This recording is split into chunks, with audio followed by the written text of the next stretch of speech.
Hello, good evening all. So welcome to week 8 tutorial. I hope all of us have gone through the lectures for week 8, and before starting, if you have any doubts, feel free to ask, or we'll solve some problems today. Manu, if good evening. Yes, ma'am. If I make a substitution, cos theta is equal to omega. Theta is equals to omega. Uh, then what is d by d theta in terms of d by d omega? D by d Cos theta. theta is, cos theta is equal to omega. Cos, This. yeah, yeah. And d square by d theta square in terms of d square by d omega.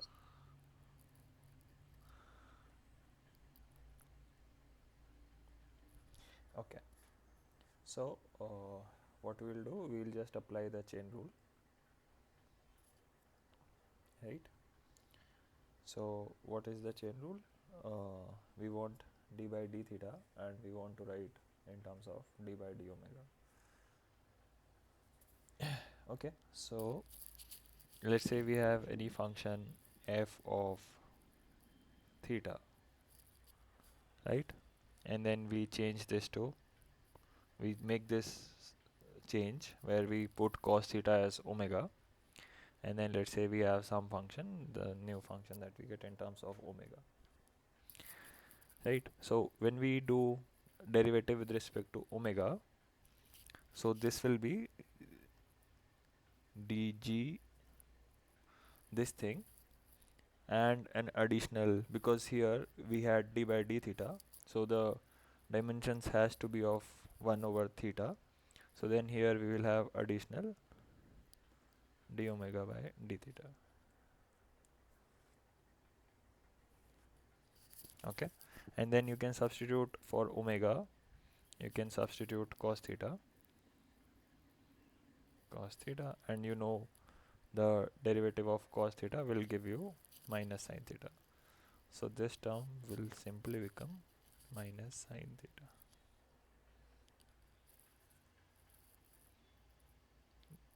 Could you follow? Yeah, Okay. Similarly, you can do for the second order as well, right? So it's like, again we'll differentiate this entire thing. So this is the first order, right? We'll differentiate this entire thing again, and following the same logic we can do it. Okay, any other doubts? thing. Okay, so in last class you asked about ladder operator eigenvalues and eigenfunctions, right? Eigenkits of ladder operators. So if you have gone through the lectures of this week, I hope your doubt is cleared, right? Because it was discussed in the last lecture of the week, in the last section, right? So there we find that when we have the raising operator, a dagger, and then let's say it has some uh, eigengets called zeta, and let's say corresponding equation is this one, right? So the value of zeta that we found, that is not normalizable as discussed in the lectures. Okay, so we don't find any physical solutions for this eta. However, if we take the lowering operator, right, and let's say gamma, then we find some uh, normalizable eigengets for gamma. So this is then normalizable, and this then represents, so physically, okay, I'll just tell you what it represents physically. So this gamma, it represents, so physically it represents something called coherent states. Okay, so if you want to ask anything in particular about it, then feel free to ask. Otherwise, I hope by watching the lectures of this week, your doubt got cleared. Can you elaborate on coherent state? Okay, why is it called coherent state? Is that what you want to ask? Coherent states means two states which are in same phase, something like that. The condition for interference, is it related to that? Uh, Somewhat. So if you, let's say, let me bring out Sakurai. So it's mentioned briefly in Sakurai. Okay, so so what happens when, let's say, when we have the, let me just clear these things.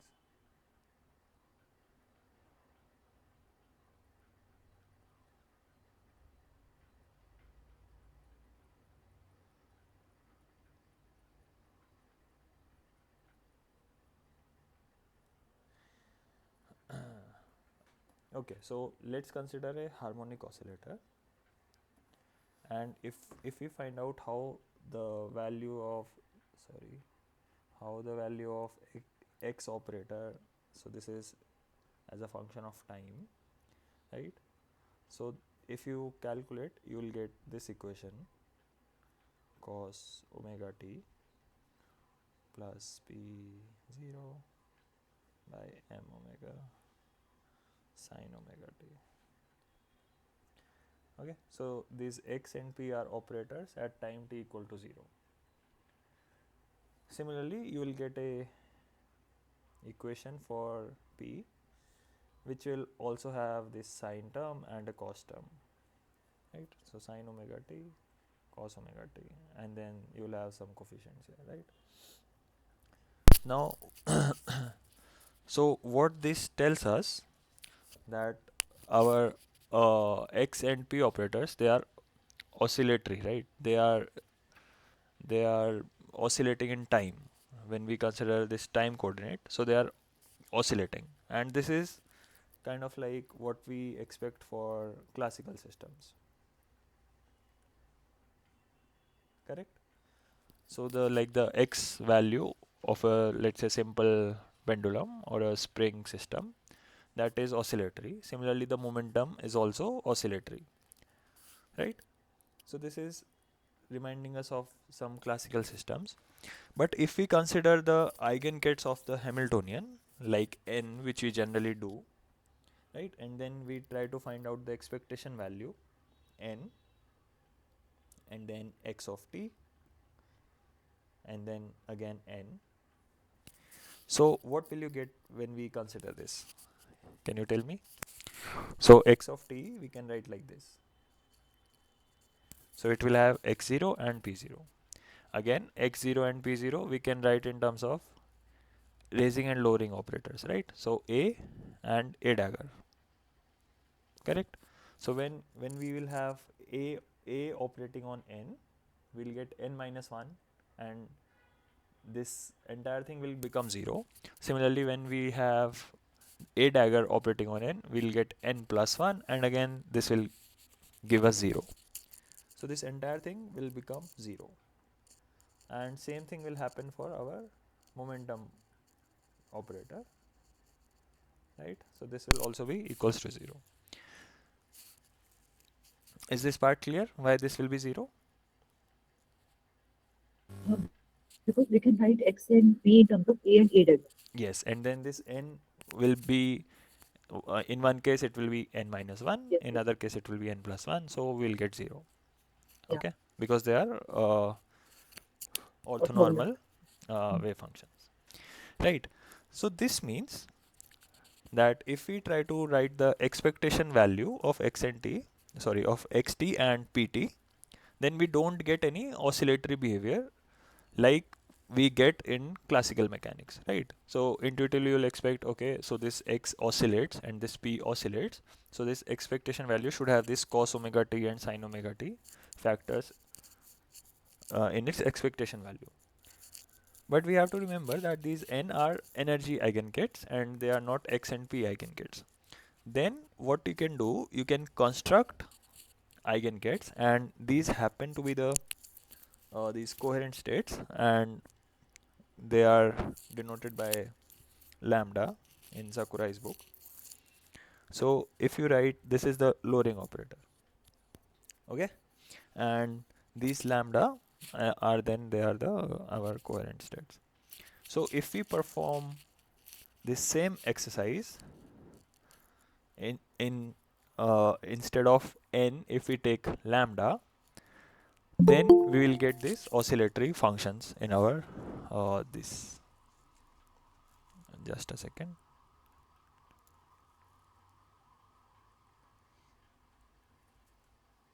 Yeah. Can you please repeat? I didn't get Okay. So instead of, if so we just saw that if we take the eigenkets of Hamiltonian, we get 0 expectation value of xt and pt. Instead, if we take lambda, like replace n with lambda, then we will again get this oscillatory functions. Then we will get cos omega t and sin omega t behavior for both xt and pt. That is why they are called coherent states. So it just so happens that these coherent states, they are eigenkets of the lowering operator. Okay. okay. So this is the physical significance of these eigenkets, right? And how to find out these lambda and write in terms of n, all this is discussed in the lectures. So you can just go through the lectures once again, and it will be a good exercise that you try to find out the expectation value and see that this oscillatory behavior is coming or not. Okay. Any other doubts, anyone, before we start solving some problems? No? Okay, then I guess we can start.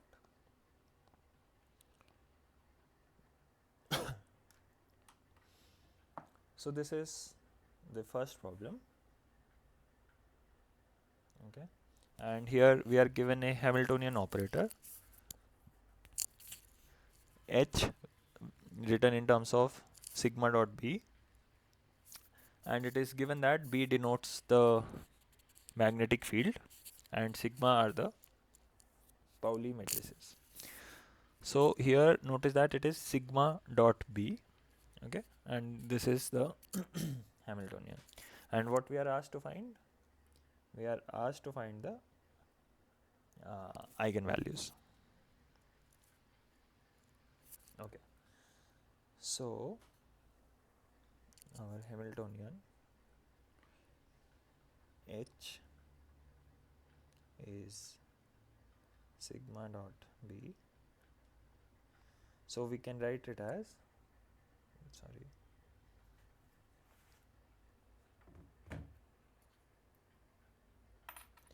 so we can write it as sigma x times b of x plus sigma y by and sigma z bz.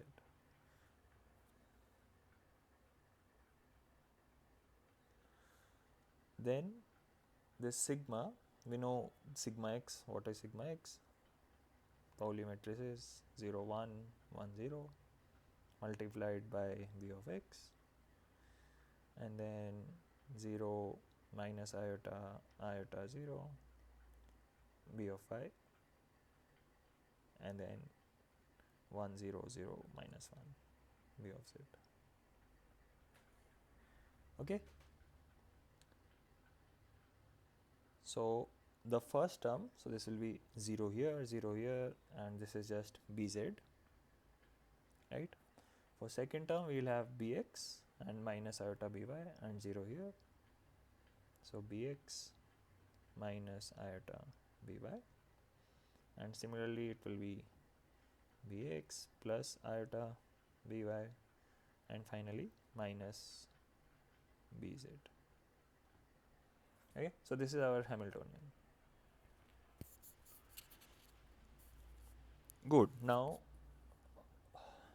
what we are supposed to do, we are supposed to find the eigenvalues, and this is a 2 cross 2 matrix. So to find the eigenvalues, let's say the eigenvalues are lambda. We know that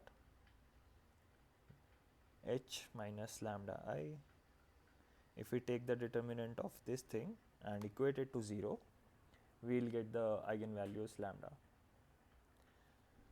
So this means that the determinant of bz minus lambda, and this thing remains as it is,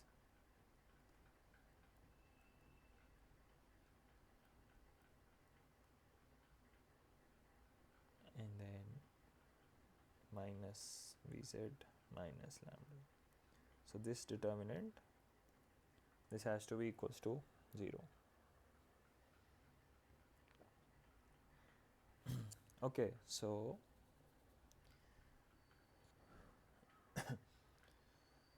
then let's multiply. So this will give us bz minus lambda, and let's write down, take out a minus sign here, and bz plus lambda, and again minus bx minus plus iota by, and bx of minus iota by, this is 0. So this is a plus b, a minus b, which will give us bz squared minus lambda squared, and this thing will give us bx squared plus by squared, and this is 0. Okay, so this, because iota squared is minus 1, so minus minus becomes plus.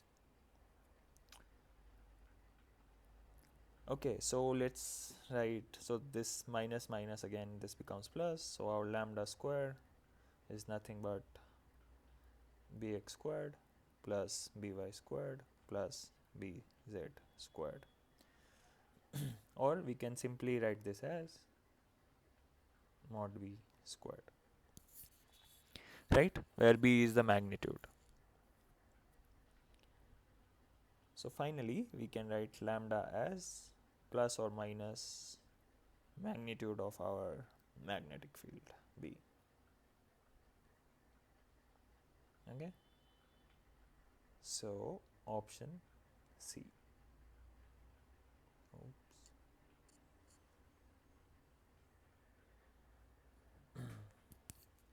Okay, any doubts? No? Okay. So to summarize, we have written H in terms of these Pauli matrices, and this got us a 2 by 2 matrix. Then we simply have to find out the determinant of this H minus lambda I equation, right? And upon finding the determinant, we get this equation basically. So we get two eigenvalues, plus b and minus b.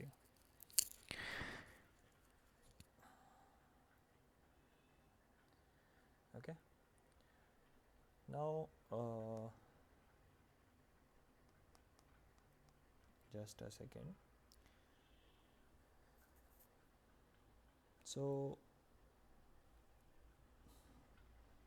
okay. Now there is one easier way to do it. So this is the standard way, and there is one like trick that you can use, and you will get answer very easily. Does anyone want to take a guess how to do it in just one line?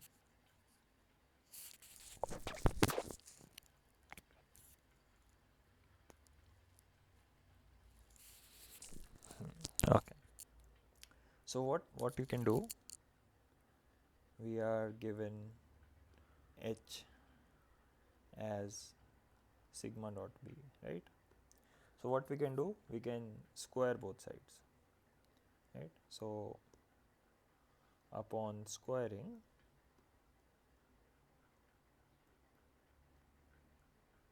what we will get? We get that this h is nothing but b squared times the identity operator, right? Therefore, the eigenvalues of, sorry, this will be h squared. So eigenvalues of h squared will be b squared, which implies eigenvalues of h will be plus minus b. Okay, so here we make use of the fact that the square of this polymatrices that gives us identity. Okay, so this is a much cleaner way of doing it. Okay. Sir, I Yes. didn't understand this part. When we are squaring, Mm-hmm. we got h square equal to mod b square. Yeah. Where, where did I go wrong? I did not understand this part. Okay. So this is our Hamiltonian, right? If you square it, so left side will be h squared, right? And then right side we have sigma dot b, right? And again sigma dot b. Okay. Oh, I should write like operators like this. Okay. So notice two things, that first of all it is a dot product, right? So it is like a scalar, and second of all this b is a magnetic field and it is not an operator, right? These Pauli matrices are the operators. So what we can then do, we can take this b here. Okay, so we can write it as this sigma squared, and then b squared, and this we know is just identity. Okay.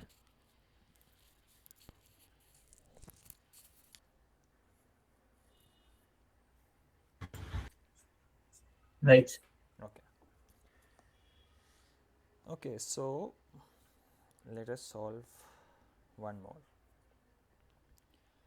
Okay, so this is again very similar to the previous one.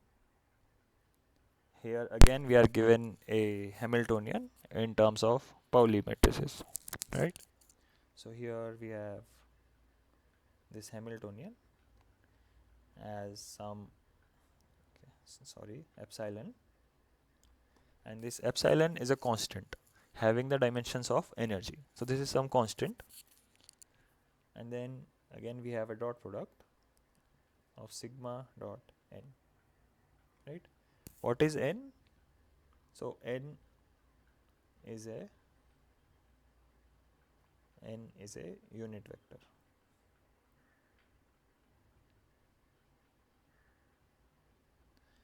Okay, so it is a unit vector, and then the question asks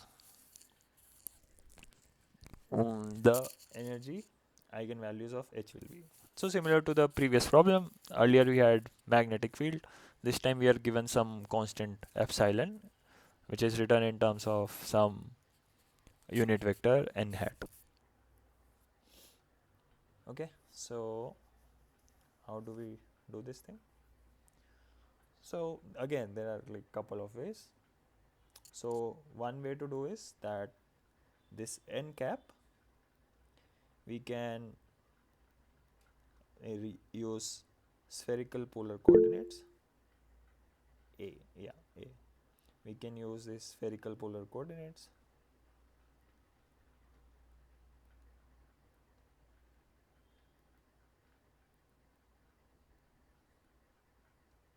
okay, right, like this. So our H will then become, so we'll have epsilon, and then we'll have sigma x sine theta cos phi, again we'll have epsilon sigma y sine theta sine phi, and finally we'll have epsilon sigma z and cos theta. Okay, so again we can use the Pauli matrices like we have used in the previous problem. So these two diagonal terms, these two diagonal terms, they only have the z component, and these two they have x plus y component, which means that we can write our H as, okay, let me take epsilon outside. So this one will have cos theta because of 1, this term, and this will have minus cos theta because of minus 1, and here what we will have, we will have sine theta cos phi and then plus iota sine theta sine phi. Okay, so what we can do, we can take sine theta common and write it as e to the power minus I phi. Okay, so maybe I can write this out. Okay, so here if you recall, so here we have minus iota in the second term. So what that means is, so this second term will be this sine theta cos phi and minus iota sine theta sine phi. Okay, so we can take sine theta outside and write cos phi minus iota sine phi, and this thing we know is simply e to the minus iota phi. Okay, similarly this term will become sine theta e to the power plus iota phi. Okay, and then again let's find out the eigenvalues where we do this standard thing that we set the determinant of h minus lambda to be 0, which means this cos theta minus lambda and then this term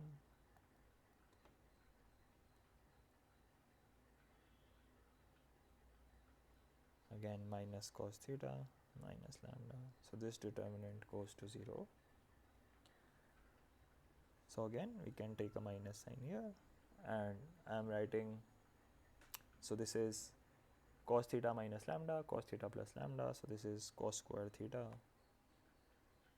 minus lambda squared,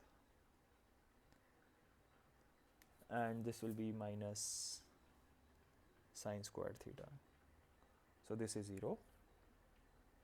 Okay, so this will be lambda squared is sine squared theta plus cos squared theta, and we know that this is 1, so lambda is plus minus 1. Okay, sorry, we also have this epsilon here, right? This epsilon, this thing, so we have to multiply with epsilon, so this will be plus minus epsilon.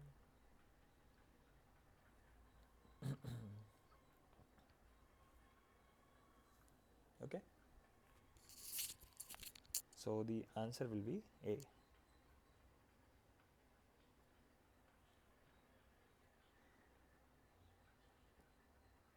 So the answer will be A.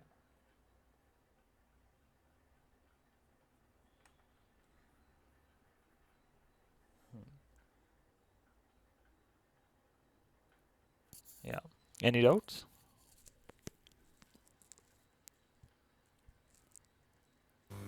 Why you choose the unit vector n to be in the spherical coordinate? um yeah, you can, I mean, it's up to you. You can choose any coordinates, doesn't matter. It's just one way of doing, so I just chose this one. The I plus j plus k will also do. Hmm? I plus j plus k will that also do? Yeah, but like the n has to be a unit vector, right? So I plus j plus k, Okay, so its 1 by mod root. has to be 1. Yeah, so just take care of that normalization thing, Okay. and then that should also work fine. But I just want to ask that you answered pretty quickly. So how did you do it? Simplify squaring. Simplify squaring. Yeah, yeah. So here we know that this n is a unit vector, so its square will give us 1, 1. Yeah. and this sigma square will again give us identity, right? So we'll just have this plus minus Mm. epsilon. Okay, okay, good. So that is one shortcut, right? That is one trick that you can use to solve these problems. Anyway, so moving on to the third one. So this is similar to one of the problems that we have done in the previous class, right? Where we are given this system written in terms of this spherical harmonics y. So we have the first term, which is y1 comma minus 1, the second term y1 comma 0, and the third term is y1 comma 1, right? And then okay, so generally this is L comma M. See, yeah. So this is L comma M. So the second term, for example, this one, minus 1, 0, and 1, these are the M values. Okay, so these three, these are the M values. Sorry. So we are asked that what is the probability that when Lz is measured, we are getting values with M is equals to 1. Okay, so the measured values corresponds to M is equals to 1. So again, first thing that we want to check, so number 1 is psi normalized. So to check that, we take the coefficients, right? So basically the condition is for all n that the square of this coefficient should be 1. So here this would mean that 2 by under root 7 plus under root 1 by 7 and finally under root 2 by 7. So so this is our mod n, Cn squared. So this is 4 by 7 plus 1 by 7, which is 5 by 7, and this is 2 by 7. So this indeed is 1, which means our psi is normalized.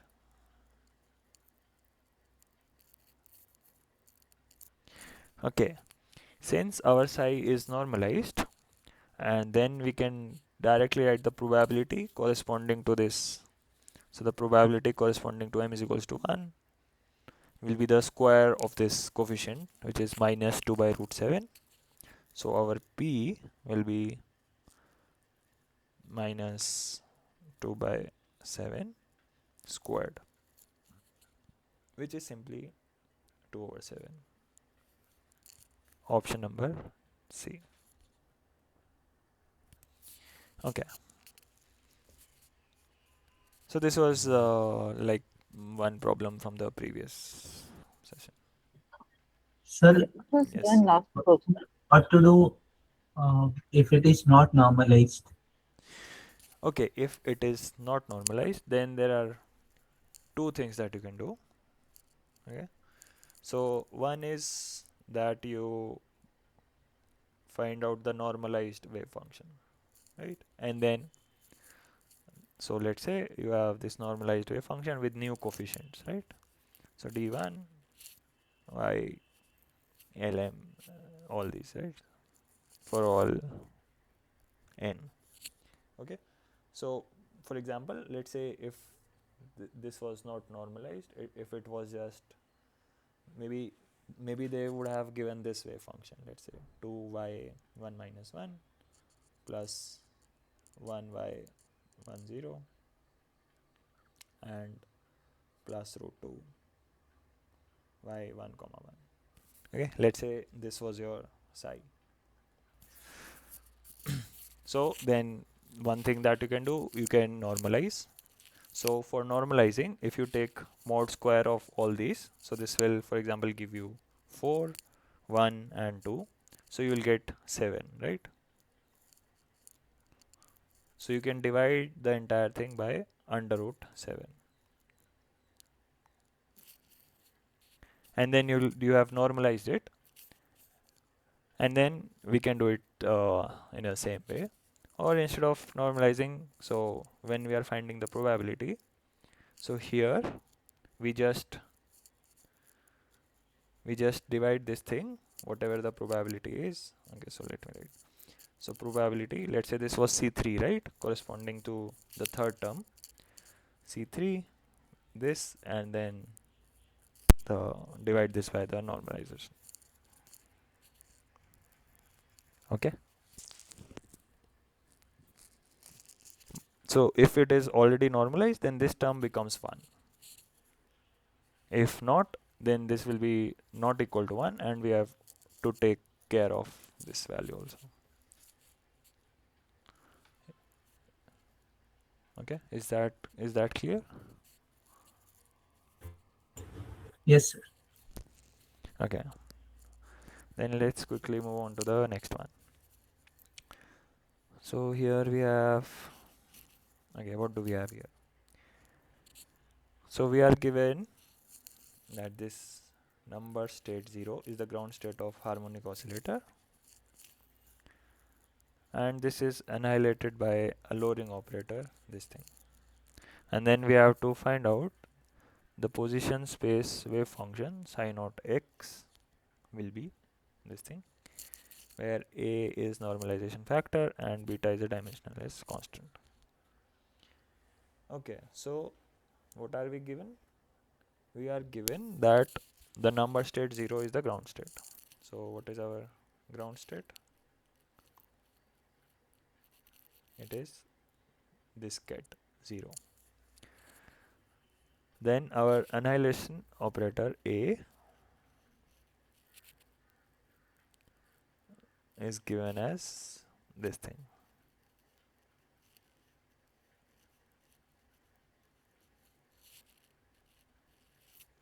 Okay, in terms of x and p. And then what are we asked? We are asked to find out the space wave function psi naught x. Excuse me, Yes. can we annihilate the ground state of a harmonic oscillator? Mm-hmm. That is not permitted.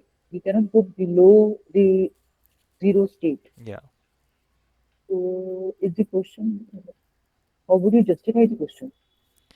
Yeah. So you are absolutely correct, and that is how we are going to solve this problem. Okay.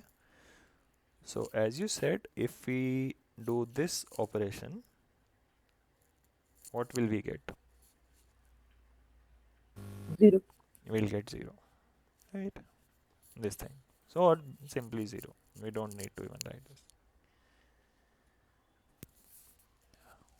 Okay. So this is how, like, this is our condition.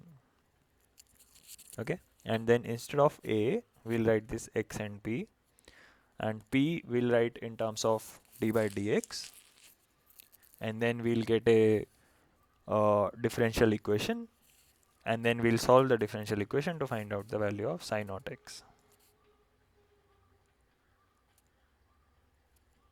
Okay. So let's do it.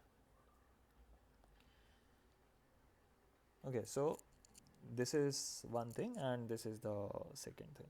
So we are going to use these two to then solve our problem. Okay.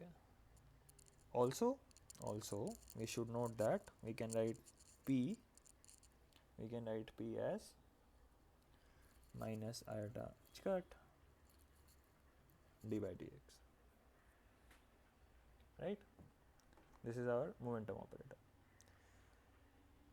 So then what will we have if we operate this a, on the psi 0, basically? So psi 0, okay, just one last clarity. So psi 0 x, sorry,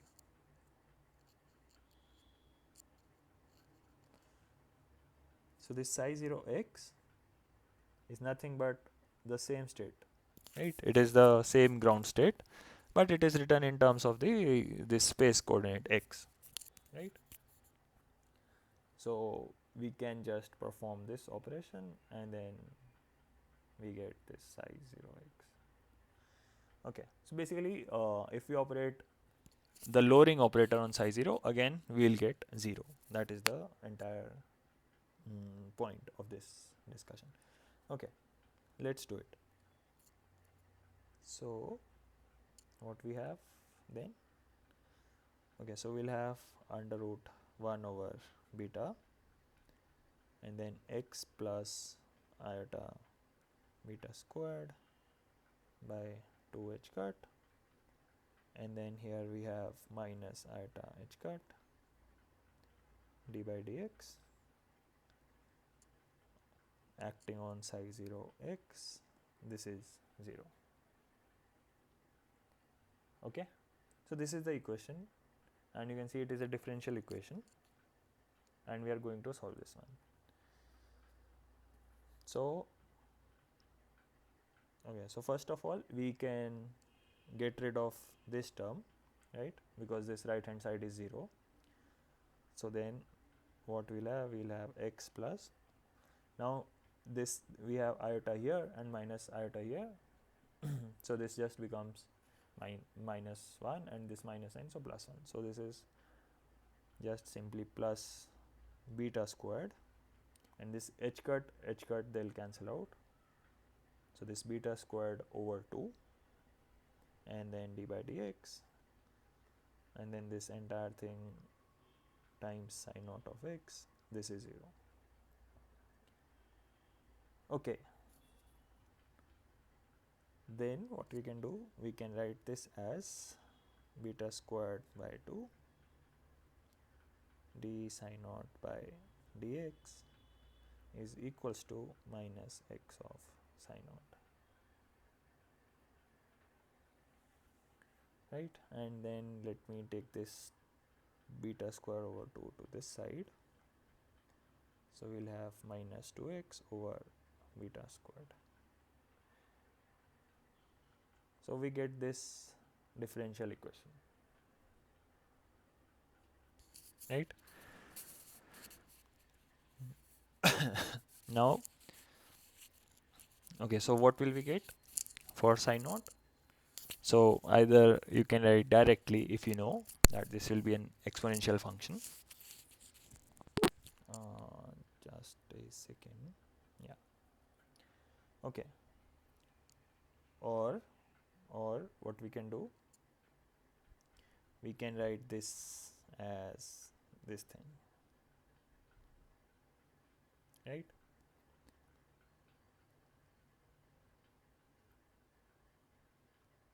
And then we integrate both sides. Okay, so this gives us ln of psi naught, and then so okay, so this will give us minus of,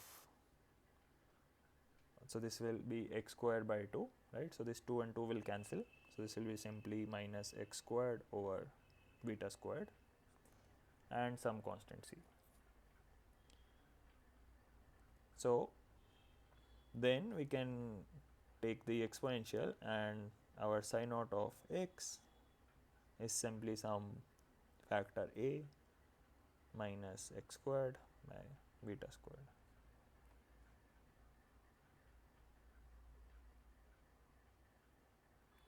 Okay,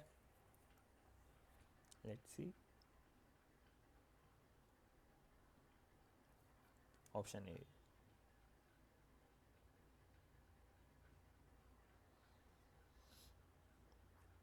Yeah.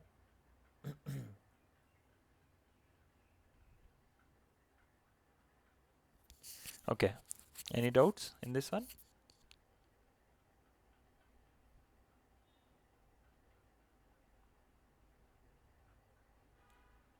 No? Okay.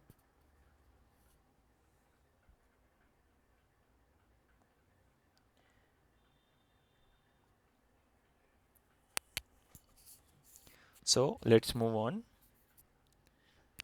So here we are, what are we given? We are given a correlation function x of t, x of 0, right?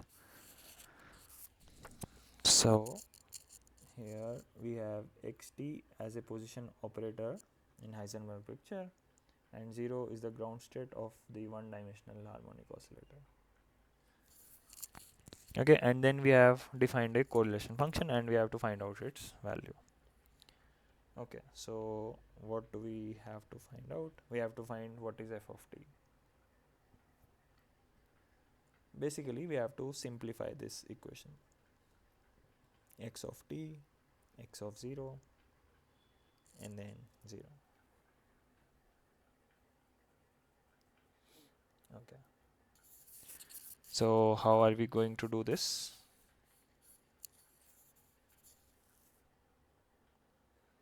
So we are going to write these x in terms of ladder operators, right? So our x of t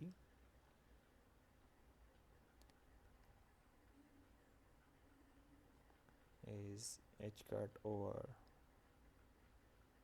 2m omega,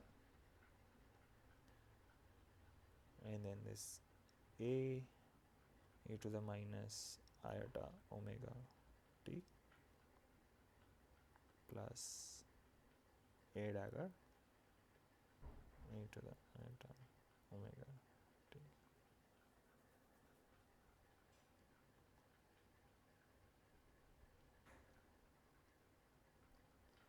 Okay, is this clear how we are getting this thing? Okay. So generally, okay, so okay, let me also write x0.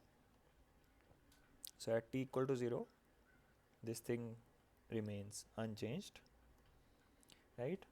And when we put t as 0, so it just becomes a plus a dagger.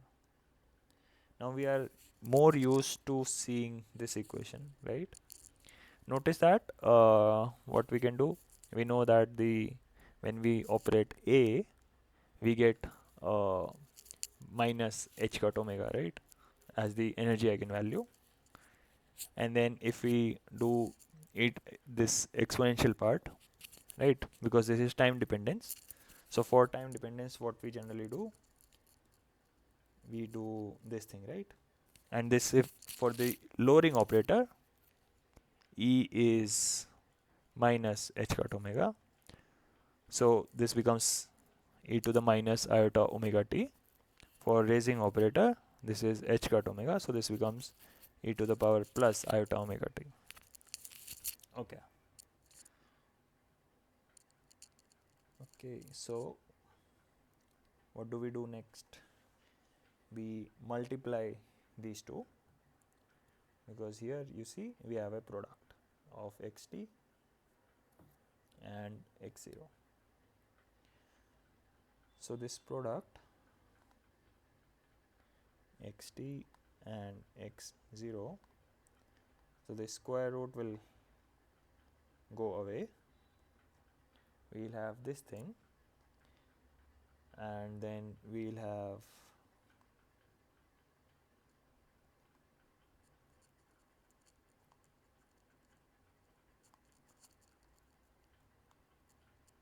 this thing, right? Now if we multiply, we'll have 4 terms, correct? So for the first term, we'll have a and a, e to the minus iota omega t.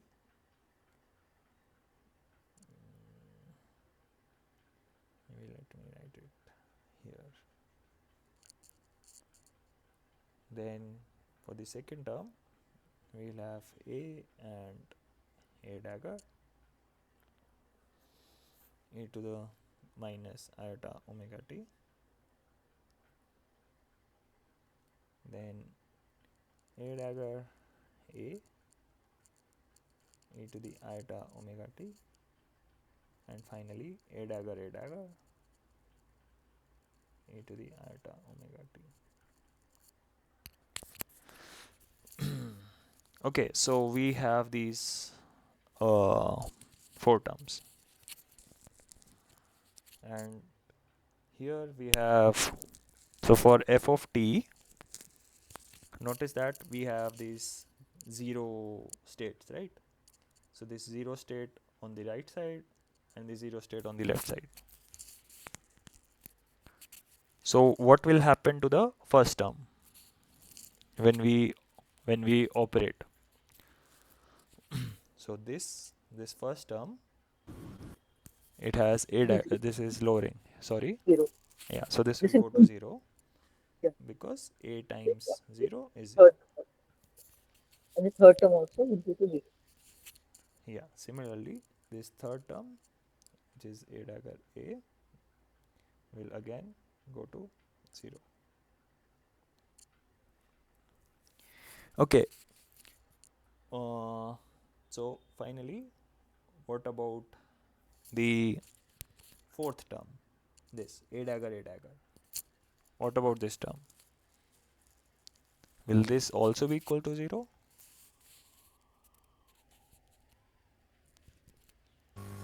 Yeah, this should also be equal to zero, because when it will operate on zero state, it will first raise it to 1 and then raise it to 2, and then because there is a bra 0 on the left side, so Yes. both are orthogonal, so they will turn 0. Yes. Also, another way to think of it, that like we know that this is 0. Similarly, if we take its adjoint, right, in the, so this is in the ket space. So what will happen in the bra space? In the bra space, this equation will become this, right? So here, because we have this a dagger, so this will become 0. Okay. So finally, we are left with only one term, which is the second term. All other terms are going to vanish. Okay. So so then finally, here we have a and a dagger. So let's find out what is the value of, okay, let's find out. So we'll we will have something of this form, right? So for time being I have omitted the this constant h cut by 2 omega and this e to the minus iota omega t. Okay, so let's just calculate what this term is. How do we then find out this term? So there are two ways. Either we can just operate a dagger on 0 and write in terms of 1, right? And then worry about normalization and all other stuff. Or the other smarter way of doing this is using a dagger, this commutator. We know that this is 1, right? So this then becomes 1 plus a dagger a,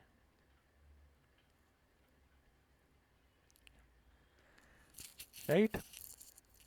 And then this simply, so this operator a acting on 0 will give you 0. So finally what we'll have, so this just 1 and then this 0, right? So 1 basically, right? So value of this thing is 1.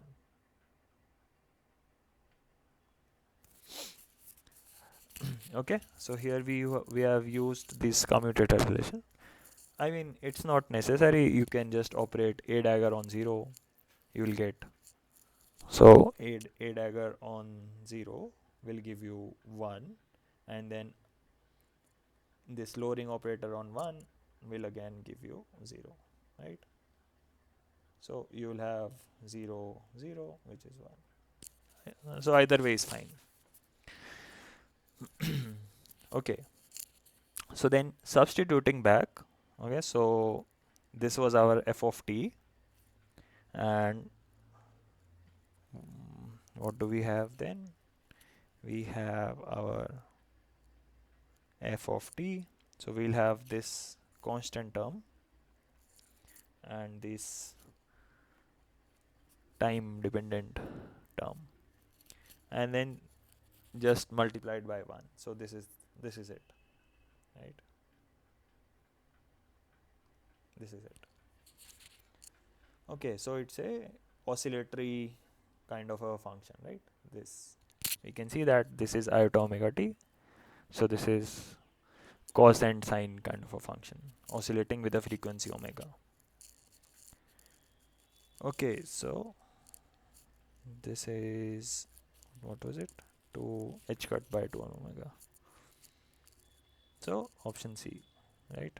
H cut by 2 omega and e to the minus iota omega t. Any physical significance of this correlation function? So this correlation function actually, it just, okay, so what is a correlation, right? So what we are finding out that here we have this x at some time t, and here we have x at some time 0.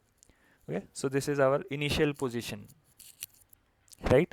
This is our initial position, and this correlation tells you that at any later time t, how your x has changed with respect to your initial position, right? For example, these correlation functions are very useful for studying phenomena like diffusion, right? So for example, for diffusion, let's say that this is your room. Okay, sorry, let me draw a better room. Let's say this is your room, and let's say you have a point source in one corner, which is, let's say, which has some acetone or any volatile liquid, right? So it's basically it's evaporating, and its particles are spreading across the room, right? So this is like a diffusion problem. So these correlation functions, generally you come across them in such kind of a things, that if what is like, if you find some particle here, okay, let's say at this position, we know that there was nothing at t is equals to 0. But what about at some finite time t? How are these two correlated? So notice that this was a problem for a one-dimensional harmonic oscillator. Okay, so you can think of it like a spring balance system or a pendulum, right? So let's consider a pendulum. Let's consider any x, or we can consider this origin itself, right? And then what the problem says is that how are these two correlated, that at time t is equals to 0 and some later time t. And okay, so pendulum keeps going away and then keeps coming back here, right? So then what we expect, that at t equal to 0 our pendulum was here, and then later at some time t it will come back, and then again for so given by 2 pi by omega it will keep coming back, right? So it will be like an oscillatory kind of a function, and that is what we are getting. Okay, so this function basically, to put it simply, it kind of relates your position at, so in this case position, because we are finding the position correlation, right, x. So how are your position at time t is equals to 0 and at some other time t, how are they connected? Okay, so it's like for a chaotic system you'll not find any correlation. So for very high, for a very long time, then this correlation will go to 0. Okay, then there will not be any correlation. So for example, even here, after a very long time, as t tends to infinity, you will expect a homogeneous distribution of these vapors, right? Then you will not be able to backtrack kind of that what was your initial condition. But here, because it's a pendulum, doesn't matter how long your time is, even if it is t tends to infinity, still it is an oscillatory function, so it will just keep on oscillating, right? Yeah. Diffusion is a kind of chaotic function. Yeah, it's like a random process, right? It's a statistical process. So there, if I remember correctly, for this correlation, instead of this iota omega t, we get minus omega t. So it's an exponentially decaying function. Okay.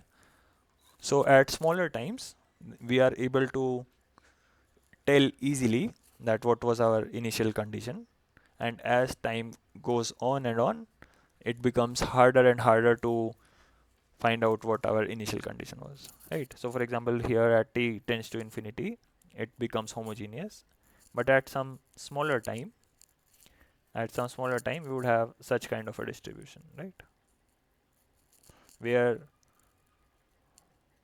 majority particles are near the origin, right? So it goes something like this. And okay, mm, it is generally written as t by tau, and there tau is like your characteristic time scale of diffusion. Okay, so if you have very large tau, then this decays much rapidly, and then this correlation function also decays much rapidly. For a very small tau, then this does not change very much. Okay, so basically it relates how your x is at time t compared to your initial condition. Okay, so like what is the relation between these two? Just wondering, in the diffusion, we are still not considering the Brownian motion. Without the Brownian motion, the diffusion is a chaotic process. Mm-hmm. Or is that your doubt, or are you making a statement? I just want to confirm it. Is it what it is?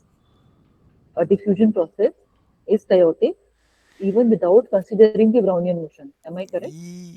I mean, so okay, so kind of, okay, so let's say you have all these things here. So it's because of this Brownian motion that they have this kind of kinetic energy, right? And then they want to escape this point, right? So they'll move randomly. Okay, so I think we have to consider this Brownian motion here. But these are two independent, huh? They have Huh, okay, so we can independent. consider They're if they literally are colliding or not. We can have two cases, right? Where they are interacting amongst each other or not, or like they can be interacting particles or non-interacting particles, right? But anyway, they'll collide with the walls and they'll move out in a kind of a random manner. Okay, so for okay, I think discussion is going in a wrong way. We can discuss it later if you want. Okay, so I think okay, let's take a quick break. Let me have some water and then we'll continue.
Okay.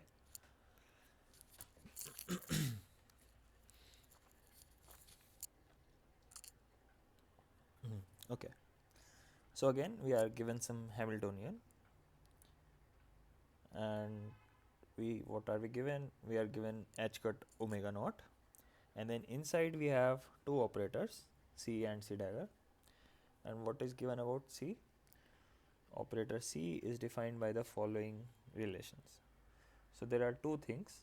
One is that C square is 0, and another is that anti-commutator of this is identity or 1. Okay, so let me write it out here. So one is that C square is 0, and another is, so this curly brackets mean anti-commutator, so this C and C dagger, so this is 1. Okay, and then the question is that if the states n is the eigenstates of H, then the possible energy eigenvalues of this operator will be. Okay, so then we are given that this is our Hamiltonian, h cut omega naught C dagger C plus half this Hamiltonian have, I think it's n. Okay,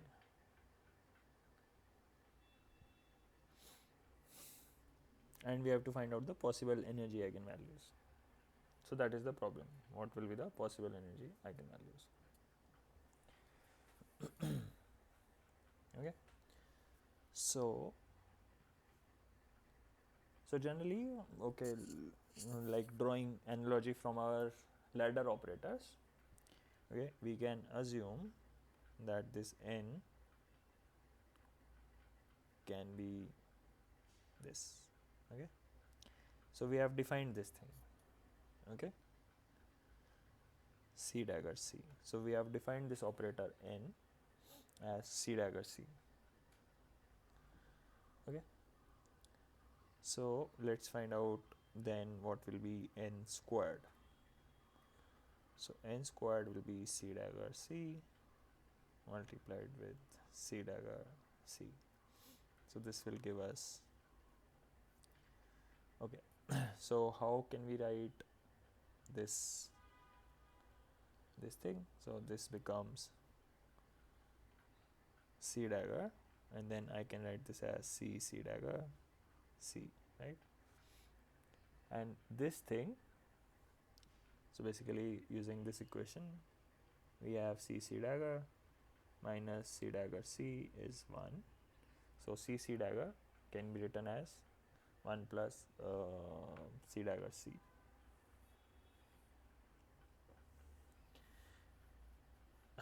Okay, so our n squared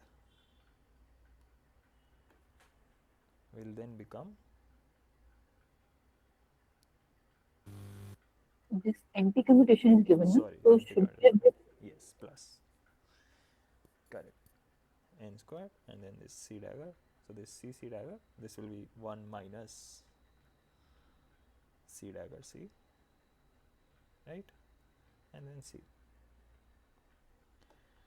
Okay, now why we have written it like this? Because this final term that we'll get, this will be C squared, right? So this is, we will get two terms. One is this C dagger C, and second term will be C dagger and then this CC. So this is C squared, and we are given that C squared is 0. So this term just goes away. And what are we left with? We are left with C dagger C, which means that our n square is equals to n. Okay. Okay. Now, so what this means? So the equation, this above equation, we can write it as n squared minus n is equal to 0.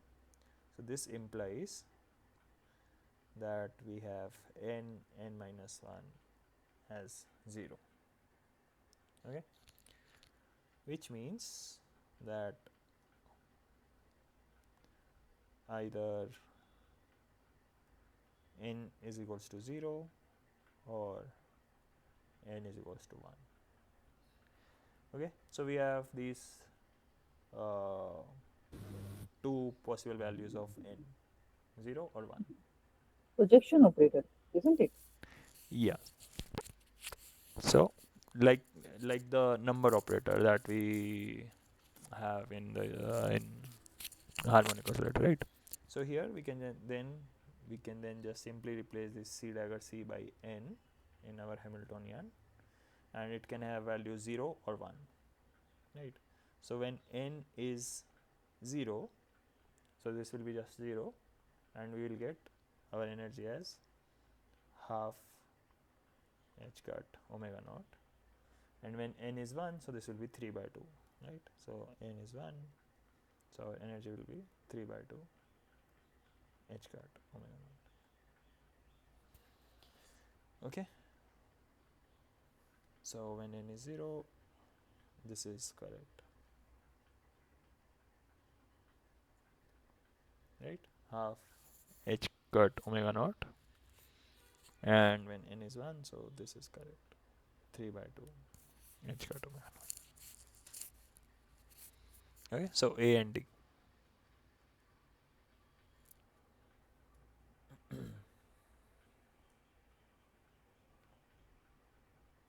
Right.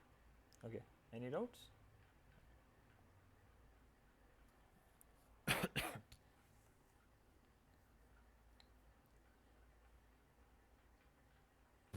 Why we assumed it that way? Because thinking of assuming it to be equal to n operator as C plus C.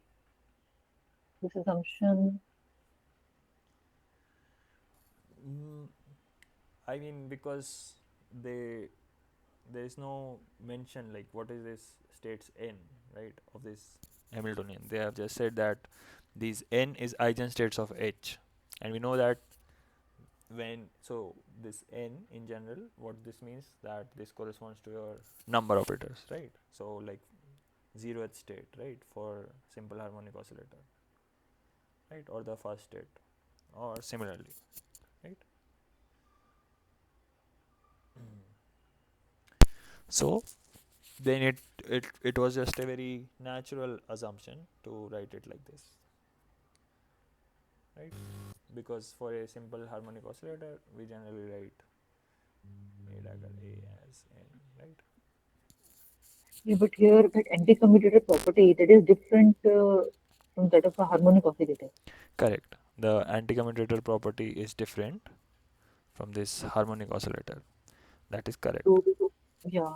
So Mm-hmm. assuming it, shall if I assume it the other way around, n operator is equal to the number operator is C into C dagger.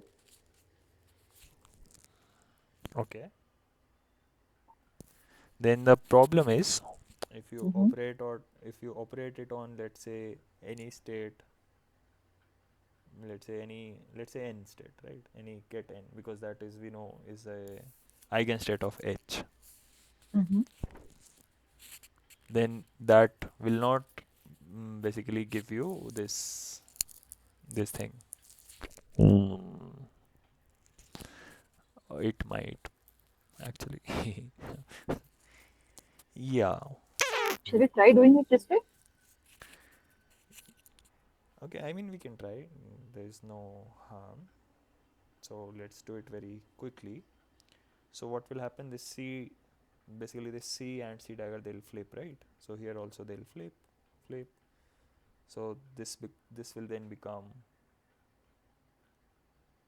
this equation will become C C dagger and C C dagger. Correct. And then this, and then this C dagger C will replace. Okay, then we'll replace it the other way around. So doesn't matter. This will become, basically this will become C 1 minus C C dagger C dagger.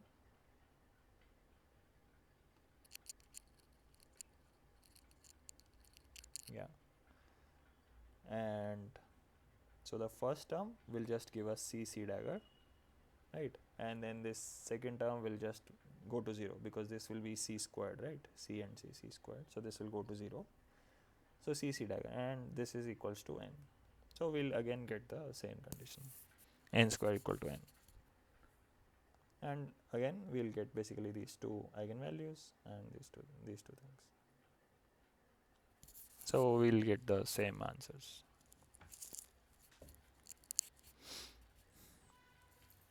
Okay. Do you want me to Okay. do it explicitly, like in detail?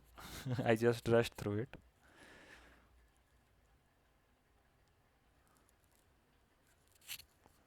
Hello? Yeah, that's fine. It's fine? Thank Okay. yeah, thank Okay. Okay, then can we move on? Okay, so this is a problem on spherical harmonics, and we are given, okay, so we are given what these spherical harmonics are. So y lm theta phi, these are defined like this, L and ml, where n is a unit vector given the orientation theta and phi. So what are we given? We are given that 1 minus 1 is under root 3 by 8 pi e to the power minus iota phi sine theta. Okay, and then y 1 comma 0 is again 3 by 8 pi, and now we have some a times cos theta. And the question is that what is this A?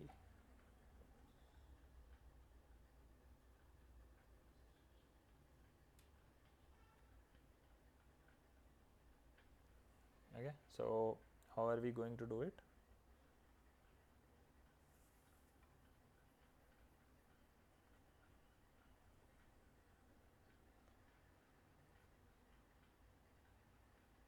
Okay, yes, how are we going to do it? There must be one y of 1, comma 1. Yeah, there will be one y of 1 comma 1, but we And don't if we need it. normalize all the three, then that should be equal to 1. Okay, let's say we don't have this y of 1 comma 1. So basically we cannot use this normalization thing. Using these two, can we do it? Okay, so I'll give you a hint. So what is happening here? So this is for minus 1 we are given, right? And we want to go from minus 1 to 0. So what should we do if we want to go from minus 1 to 0?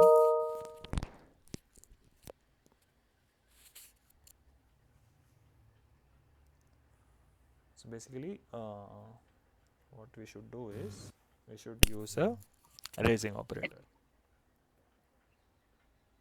Okay, so L plus. If we operate it on 1 minus 1, we get this condition y of 1 comma 0.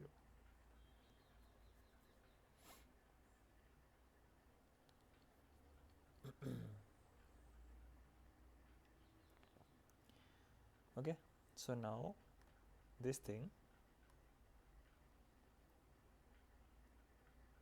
so operating this thing is like this function del over del theta plus iota cos theta del over del phi, and then here we will have under root, sorry, under root 3 over 8 pi e to the minus I phi sin theta.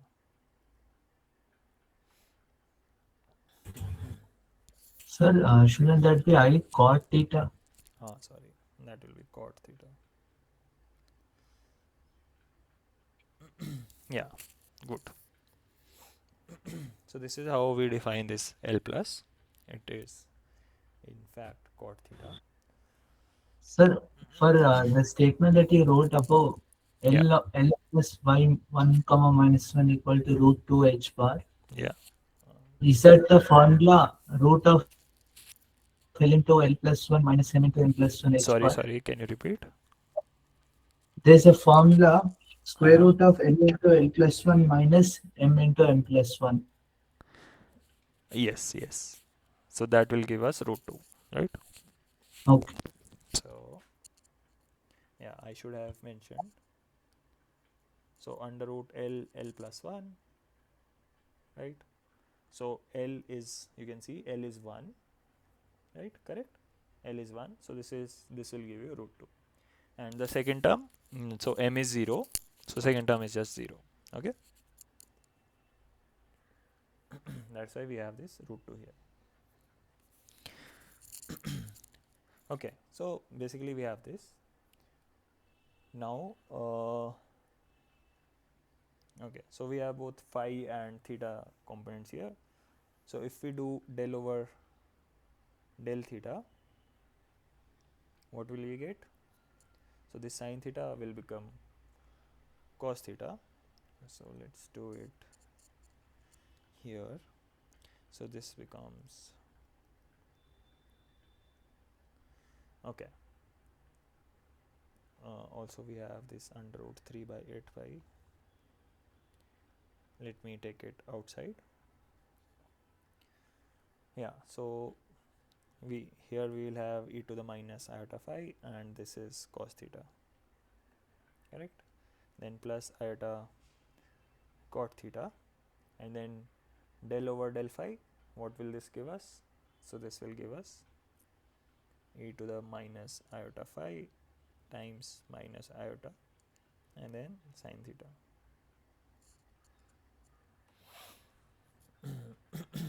Sorry.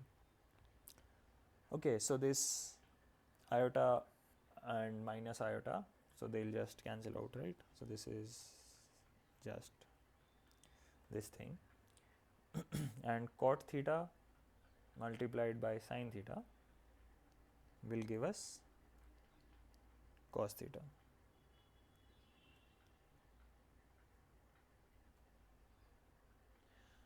Correct? And then we can also cancel out this e to the minus I phi with this e to the I phi outside.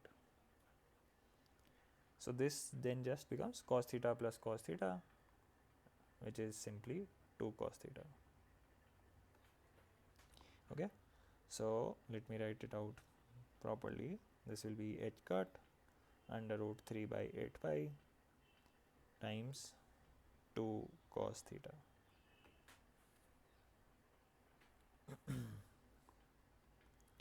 Okay, and if we compare, okay, so we have this equation, right?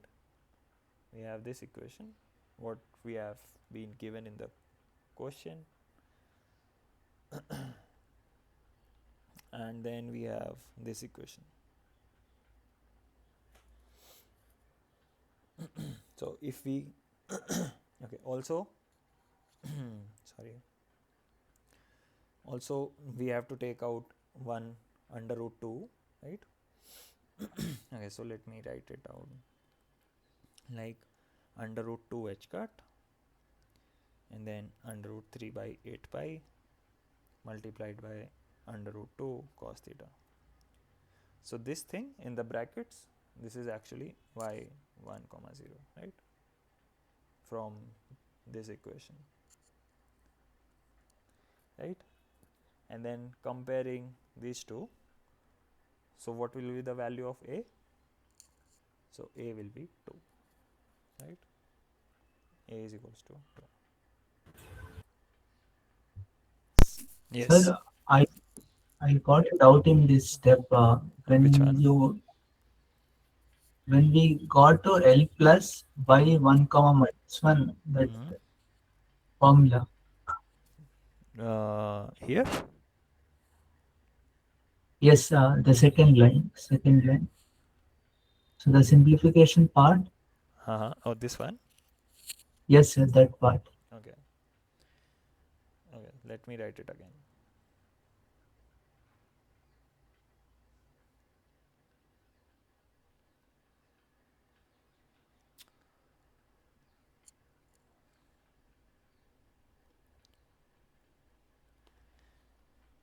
Okay. So now let's do this thing. So this is all constant, so we have taken it outside. Okay. So for the first term, we have to differentiate with respect to theta. Let me also quickly shift this thing here. Okay, and write it down more quick. Okay, so this is what we have. So what will be the partial derivative with respect to theta of this term? So this first term is just has phi, no theta. So I am simply writing out like this, and differentiating sine theta will give us cos theta.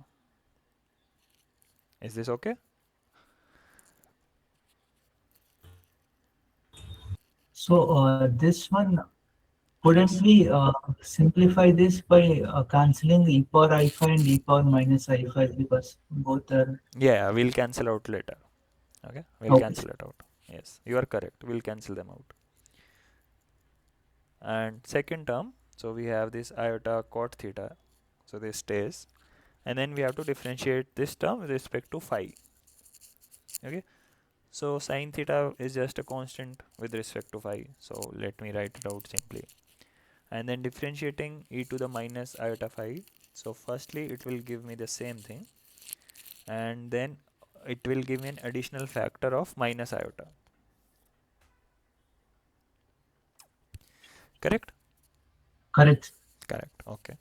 So then if I multiply this iota with minus iota, I'll get 1. So I'll just remove these two, right? Because iota squared is minus 1. So minus iota times iota is plus 1. This thing now we have. And as you said correctly, this e to the I phi and e to the minus I phi, they'll just cancel out, right? So this will go, this will cancel and this will cancel. Correct? Yes, sir. Yeah. And then this cot theta multiplied by sine theta. So this is cot is what? Cos by sine, right? So this is cos by sine, and this sine and sine will cancel out, right? So we'll be left with this thing, 2 cos theta.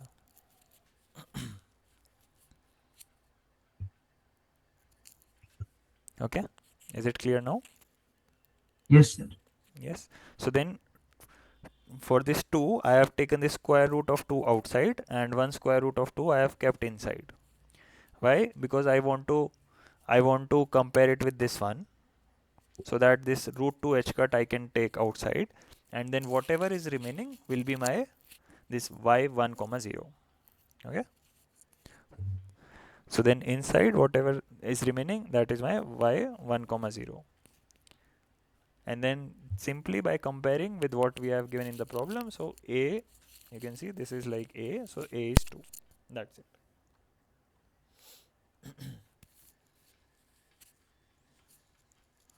Okay, is it clear now? Yes, sir. Okay, good. So then let's move on to the next problem.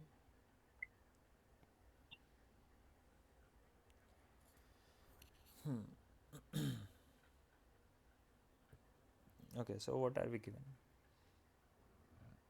We are given that the x component of electronic spin measurement, so the x component of the electron spin measurement gives h cut by 2. On this resulting state, which we will call psi of t0, we apply a Hamiltonian h, where b is the magnitude of magnetic field and sz is the electron spin along the z direction. So what will be the state psi at time t? Okay, so we are measuring electron spin, and upon measuring, what we find out that we have this x component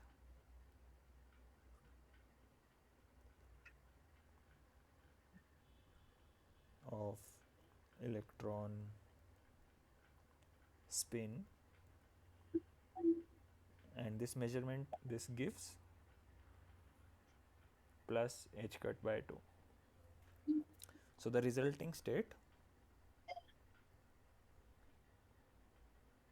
they are calling it psi at some time t0. Okay, and so after measurement, our electron is in state psi t0. So once it is in this state, so after this measurement, it is in this state, and after this measurement, we apply a Hamiltonian, and this Hamiltonian is given as E by mc S Z B. Okay, so this B, what is this B? It is magnitude of magnetic field. Okay, so it is a scalar, magnitude of magnetic field. Okay, and notice that here we have S of Z. Earlier we were measuring the x component. Okay, so S of Z is the electron spin along Z direction. And what are we asked to find? That so this was at t is equals to t naught, and for any time t, what will be our wave function?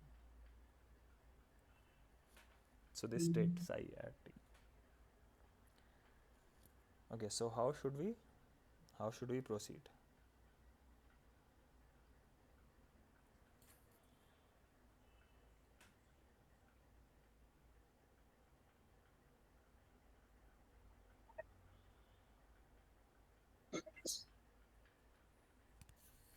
Okay, so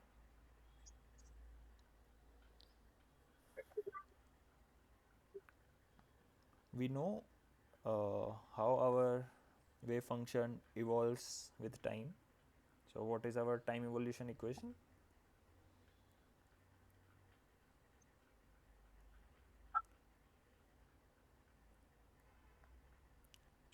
So we have this exponential factor, right? E to the power minus iota h t minus t0, right? Divided by h cut and then psi t0. Correct? Yeah. So this is our time evolution. Okay. Therefore, now in place of this Hamiltonian h, we'll make this substitution. So our psi of t will become exponential minus iota, and then so e by, okay, also b by mc, and then sz, right? T minus t naught by h cut. Let me write h cut here.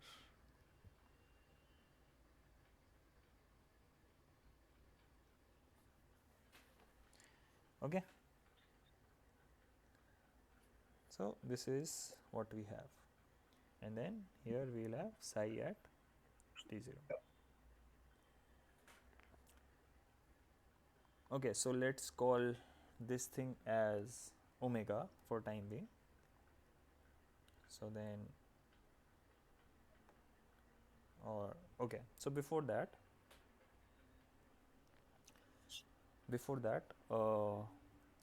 what can we say about this eigenstate in terms of spin? So it is an electron, right? It is an electron, which is this spin measurement.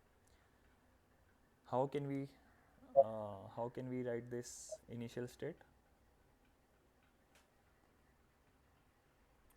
So we can write this initial state as psi t0 as 1 over under root 2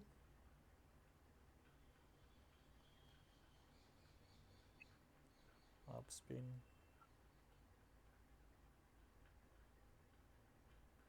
plus down spin. Yeah. Okay.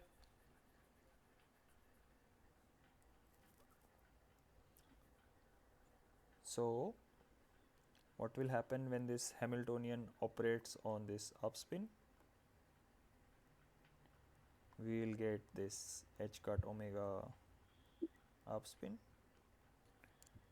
and when this Hamiltonian operates on the downspin, we will get h cut omega downspin. And what is this omega? Omega is EB by 2mc.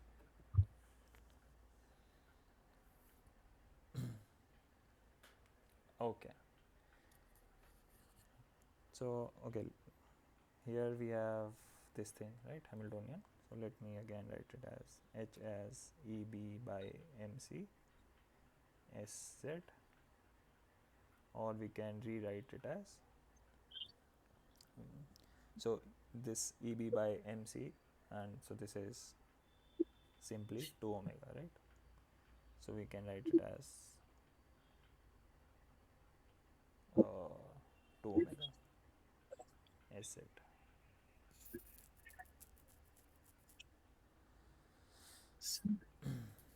In the blue part that you wrote, did you write AB by 2MC initially? No, so this is just EB by mc. here, Oh, right? Here, and this is h cut. oh, it's cut, right? It's cut. Yeah, this is h cut. Okay, so now we have all the things that we need. So we have this psi, and we know what happens when this Hamiltonian operates on psi. So basically, our psi of t then simply becomes 1 over under root 2 e to the minus iota omega t minus t0, and this up spin plus e to the iota omega t minus t0, and this down spin.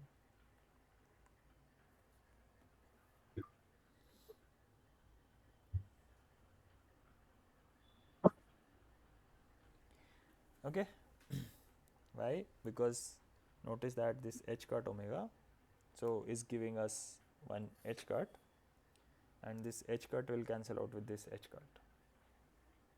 So this is what we'll get. So let's see. So it will be option D, right? This one. Yeah. And omega is, you can see, this is omega, which is given to us, EB by 2m square.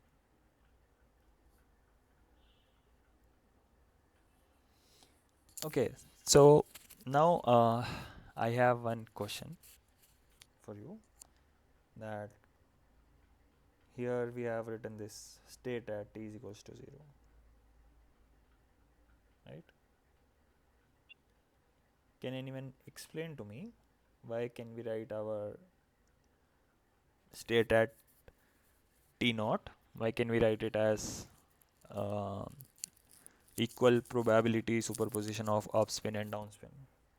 The reason I'm asking is because we have performed this spin measurement and we are getting this h cut, right? Half h cut value. So we know that when we perform any measurements, our electron, it just what happens to it? It collapses to one of the state. So here it has collapsed to the plus half h cut state, which corresponds to the upspin, right? And then this state we are calling psi t0. So then why can we then take this initial state psi t0 like this? Can you tell me?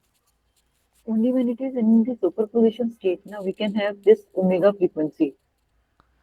That is correct. But okay, so let me ask it again. So what have we done? We have performed one spin measurement, right? It is clearly written that we have performed some spin measurement, Mhm. and we have also got one value of plus h cut. This is in X. Then now we are applied the electric SZ. Now we are talking about Yes, SZ. yes, SZ will have superposition. yes, exactly. So if it was s of x, then we cannot do this thing, right? Because the site t0 for x has collapsed to this state only. There is no downspin state. Okay, so the x component, because it is already measured, right? So it has collapsed to the upspin, but for the z component we cannot say anything. So it is equally probable for both upspin and downspin. Okay, so this was basically, this is what is found in the this Stern-Gerlach experiment, right? They find exact same thing, that if we perform any measurement on the x component, it does not affect at all the z component. Okay, this is what they find. Okay, okay, so yeah, any doubts? Yes, Yes. before we move on, in that previous question, I think the options they were different. They have omega, but we have 2 omega, EB by MC. Is it? No, EB no. by MC. We have taken the same thing, no?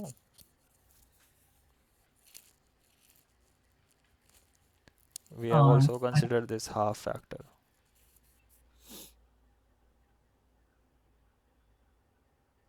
I wait think. and this. Okay.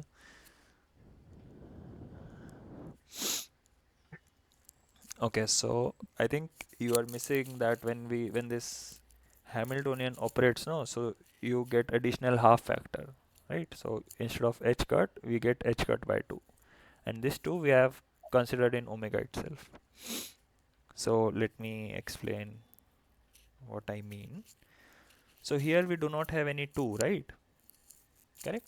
Right. Right? But when this sz will operate, it will not give you just h cut. What it will give you? It will give you h cut by 2. Right? So this h cut and this h cut will cancel out. And here we will have, instead of this h cut, we will have a factor of 2. And then this thing is what we are calling omega. Okay. Okay, so we'll have this 2, and you can see this is what we are calling omega, eb by 2 mc, not eb by mc. So we'll have this eb by 2 mc, and that entire thing we are calling omega. Okay, and so therefore we'll have this equation, and then our answer will match. Is it clear? Should I explain again? Sir, that H cut by 2 part, I Mm-hmm. did not, but how we were able to incorporate into this equation. Okay, maybe I can write it again.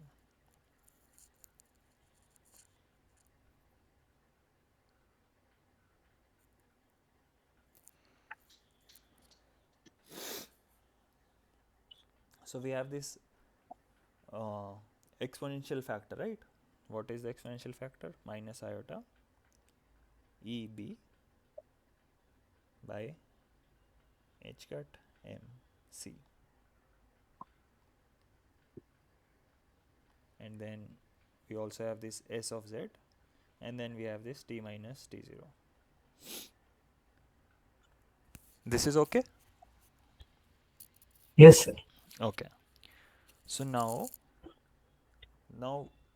if we write our psi of t0 like this, so what will happen here? I'll erase this thing. So we'll have 1 by root 2, and then we'll have two states, right?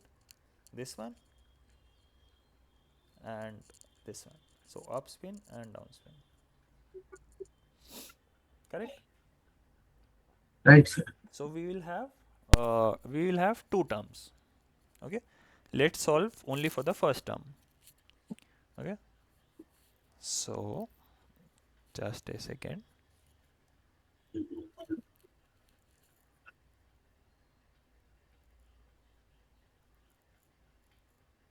Okay.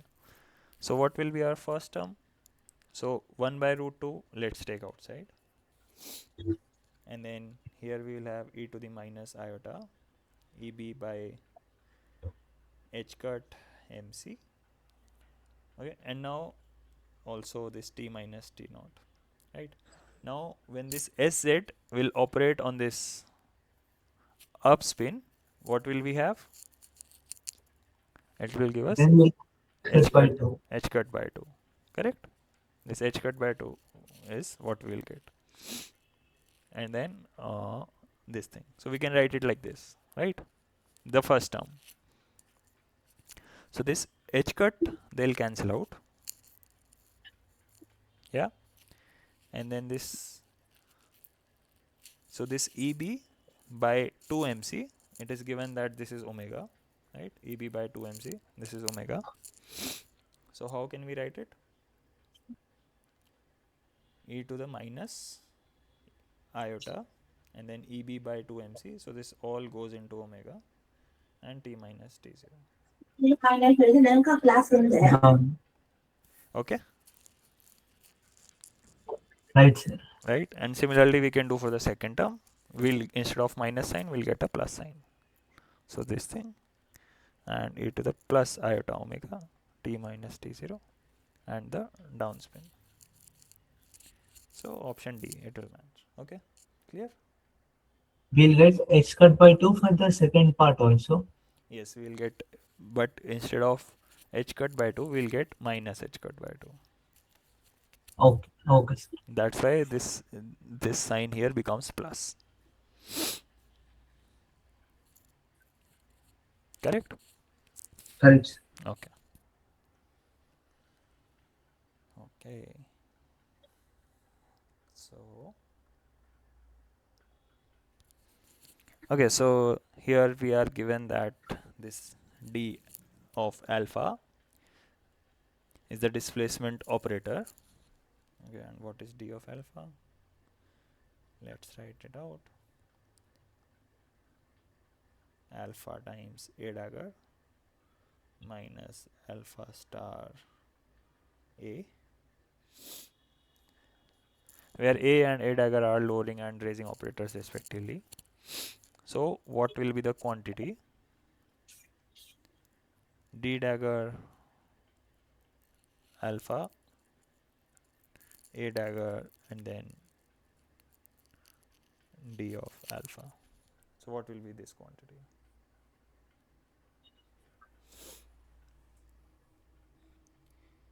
Okay, so how do we do this thing?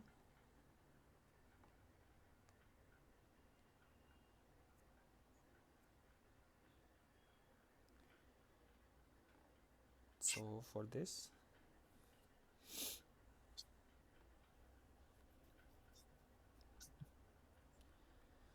okay, so okay, so first let us write it out. So this will be E alpha a dagger minus alpha star a, right? So this is one exponential. Oh, sorry. So this terms dagger, right? This terms dagger, and then a dagger, and then this simply e to the alpha a dagger minus alpha star a, this term. Okay, so does this remind you of anything?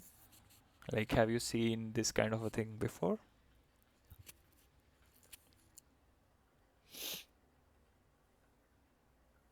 Okay, how about this thing?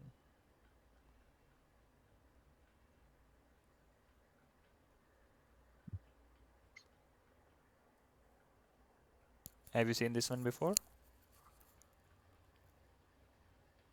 That if we have any two operators L and A,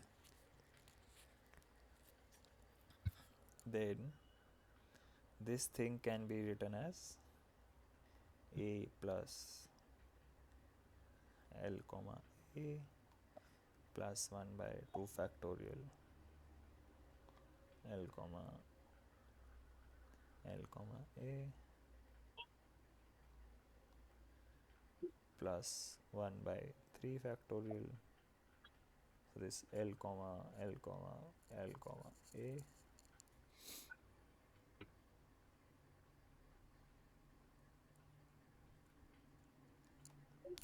and so on. Okay, so what is this called? This is called Baker Campbell Hausdorff lemma. Okay, so BCH lemma. So this question, so to solve this problem, we have to use this lemma. Okay, so if I compare these two, what I find, that my L is simply that my L is alpha star A, so this term comes first, minus alpha A dagger, right, because this is minus L. And I can quickly check that if I take this dagger, that will become L, right, so that will be minus L. And then what is my A? A is simply my raising operator, A dagger, upon comparison. So the right hand side, so this first term, this just becomes, so this, let me write, term 1 is simply A dagger. Let's find out term 2. Term 2 will be the commutator of L and A, so basically the commutator of this thing with A dagger. Okay, so this becomes alpha star A comma A dagger minus alpha A dagger comma A dagger. So this one just goes to 0 and this one we know is 1. So my term 2 is simply alpha star. What about term 3?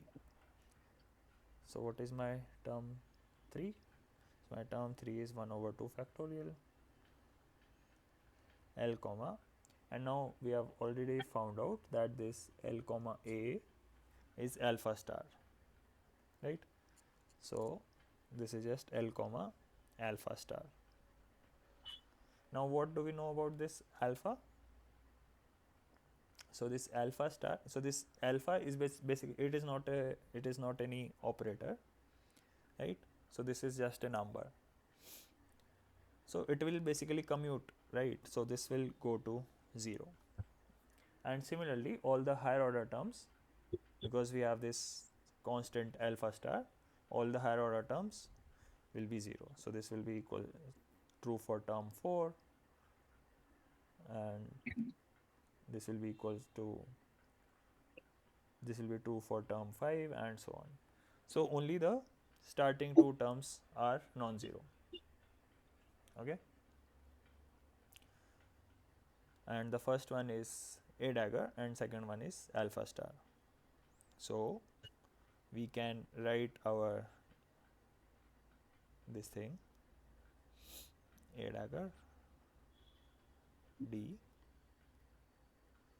we can write it as A dagger plus alpha star.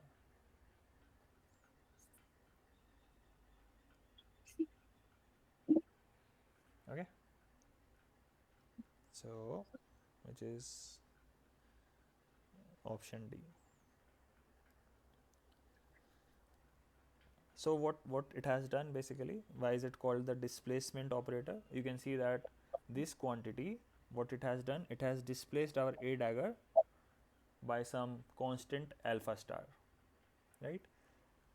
There exists a similar basically there exists a similar this thing for A, where we have instead of A dagger we have A. So that relationship is that when we have this D dagger of alpha, and instead of A dagger when we have A and then D of alpha, so again our A is displaced by alpha. So if we already know this thing, then either we can just take the Hermitian adjoint of this identity, right? We can take the Hermitian adjoint and then we can find this, or again we can use this BCH lemma, and our BCH lemma again will give us this thing, right? Okay, I think this is discussed briefly in the last part of the lecture notes, where this alpha states corresponds to the eigenstates of our lowering operator. Okay, any doubts in this problem?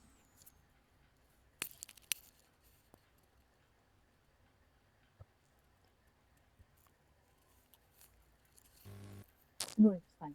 Yeah, okay. So it was this big lemma was there in the lecture, Haha. but so just got introduced, so couldn't Yeah. relate the to give you some sort of beautiful result. Yes. So I think this problem will give you a feel of how to use this lemma to solve some problems, right? So basically we have to just keep on finding these commutators, and at some point these start commuting, like generally they'll start to commute and then the higher terms become zero, as was the case in this problem. So this is a very powerful lemma, right? Whenever we have these two, so whenever you have operators sandwiched between these two exponential functions, that is a hint that you have to make use of this lemma, because it simplifies things a lot, right? If we compare this thing and then what we find on the right hand side, we can already see like how much simplification we have made just by using this lemma, right? Okay, so I think it's time already, so if you want to ask any doubt you can stay, otherwise we'll meet next Saturday. Yeah, one question that I would like to ask. Yes, ma'am. In a finite potential well problem, Okay. if the potential inside that well is a Mm-hmm. complex quantity, So potential is a complex quantity. yeah, then how to solve that? In case Hmm. of this, we can solve it just that we get the eigenvalue equation, some eta tan, eta is equal to zeta, and eta cot, eta is equal to minus zeta, and then we plot, and then we get the eigenvalue equations and hence the eigenfunctions. But in case the potential V is a complex quantity, Mm-hmm. then just wondering if the imaginary part can be treated as a perturbation, and can we use the perturbation analysis to study this problem or something, some other method. So just one slight comment, because this potential, why will it be complex? So the reason I'm saying is because it is a kind of an observable kind of a thing, right? Like Mm-hmm. it is energy, right? Mm-hmm. It is potential energy. Mm-hmm. So and we also have kinetic energy, right?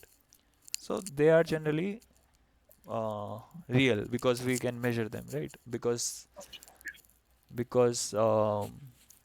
taking their adjoint, because the Hamiltonian, right? Generally it will correspond to some energy, and then this energy has to be real. So if we, let's say if I put an imaginary potential, then this Hamiltonian will become non-Hermitian, correct? Yeah, yeah.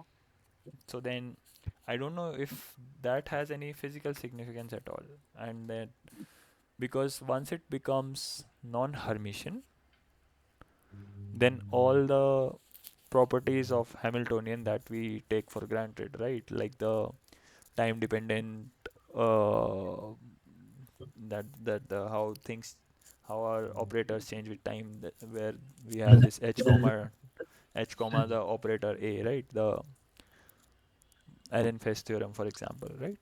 Mm-hmm. Mm-hmm. Then I don't think they'll have any meaning. Are you getting what I'm saying? Yeah, actually, the But imaginary part like, have you? can be I related to I the just want to ask. decay, the decay with time. That is correct, but that will not be an imaginary part, right? That will just be e to the minus t. That is fine. Mm-hmm. So if you have potential that goes as e to the minus t and then some factor, let's say by tau or something, Mm-hmm. that is perfectly fine. That is a perfectly reasonable potential to take. But we cannot have a potential that is some real plus some imaginary potential. I think Because that will. Sorry, I was ma'am. comparing it. Yeah, I was comparing it with a situation when I have a metal sandwich between two dielectric layers, and the metal has a complex permittivity. Permittivity. Trying Permittivity is to permittivity can connect be it. complex. That is correct. But a complex permittivity will not give us a complex potential. Okay. In that case, also your potential will not be of this form. This is not true, right? Even when we have this complex permittivity, Mhm. so there what happens? So there we have this real part and then this imaginary part, right? And imaginary part we say corresponds to the dielectric loss, right? Yes. All that is fine. That is all good. But that does not mean that the potential in that region, the electrostatic potential, if you draw, that will be just a real function. That will not be any imaginary part. So writing our potential like this will not be a good idea. I was just trying to solve some problem, taking the analogy with the wave, right, which is absorbing wave, right? Hmm. So there, like a metal which is sandwiched between two dielectrics, Yeah. it can be solved and it gives complex eigenvalues.